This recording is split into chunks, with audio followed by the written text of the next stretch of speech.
Hello, আসসালামু আলাইকুম। আমি আজকে আপনাদের জন্য নিয়ে আসছি কাঁচা আমের একটি শরবত।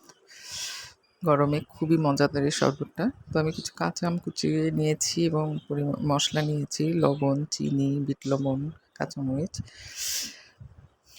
এবার একটা ব্লেন্ডারে আমি কাঁচা আমটা দিয়ে দেবো এবং মশলাগুলো দিয়ে দিব এবং অল্প একটু পানি দিয়ে প্রথমে আমটাকে ব্লেন্ড করে নিব।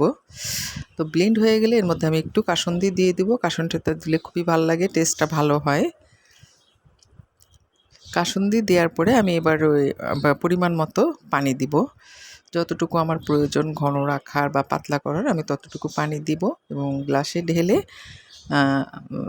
আমের শরবতটা পরিবেশন করব। তো হয়ে গেল আমার এই গরমে মজাদার একটি পানীয় কাঁচা আমের শরবত।